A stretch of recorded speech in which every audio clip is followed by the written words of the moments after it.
Hey everybody, KC here. So Michael's column this morning was about how a soft-served ice cream machine in the Atlanta Braves clubhouse served as a kind of rallying point around which the players could sort of got together and banded together and it helped to propel them in some way, shape, or form to the World Series. As I record this, it's 3-2 with the Braves ahead. Who knows how the week's going to turn out for the Braves or the Houston Astros. But there was another story this week, also in the New York Times, which is the same paper that Michael referenced, about the Braves that I thought was worth pointing out. And I can't believe that between Michael and me, two diehard Met fans, that we've actually used the Atlanta Braves as a positive role model 3 times this week. But what can I tell you? A good story is a good story. The thing that actually really got me thinking about this was a piece that ran in the Wall Street Journal yesterday. And that was a story about how employers would like a lot of the baby boomers who retired during the pandemic to come back to work. They'd love that to happen. Baby boomers, not so much. Now, some of that is just a matter of staffing, right? But it also occurred to me that one of the things that a lot of organizations probably lost because these baby boomers retired was a certain amount of institutional experience, institutional knowledge. These people actually knew something about the jobs they were doing and the companies they were helping to run. And when suddenly they left, it did leave companies sort of in the lurch a little bit in terms of not having that foundation of experience on which they could draw going forward when they meet new challenges, not necessarily pandemics, but other kinds of things that are going to test businesses.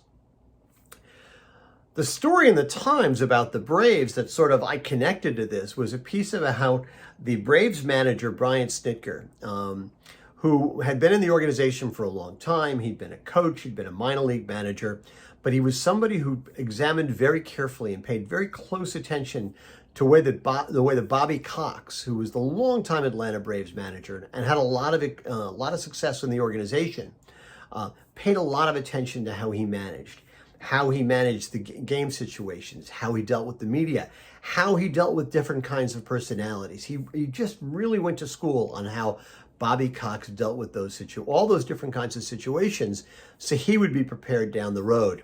When Cox retired a number of years ago, they didn't go to Snitker, they went to somebody else. But when that manager did not work out the way the Braves wanted, Cox, who was in the front office by that point, basically said, I think Brian Snitker's our guy. They put him in, and now they're in the World Series. The interesting part of the story is how Cox just a couple of years ago had a severe stroke and really has not been able to go to the ballpark at all. He's extremely limited in terms of his ability to communicate and move around. But Snitker, because he values Cox's institutional experience, keeps going to visit him like 2, 3, 4, 5 days a week. He goes to see him, he sits with him, he talks to him about game situations, he talks to him about the team and tries to still get as much as he can from him, even though he admits that Cox is unable to be the mentor that he was for a long time. But it makes Snitker feel better, and it makes him feel like he's still accessing the best part of his own managerial experience, which he relates to Bobby Cox.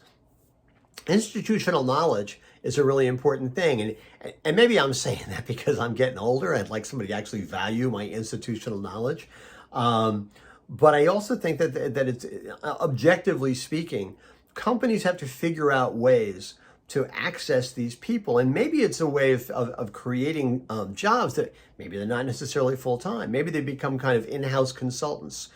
There's different ways that you can use these people who may want to leave the workforce on a full-time basis, but may not want to completely disconnect from work completely.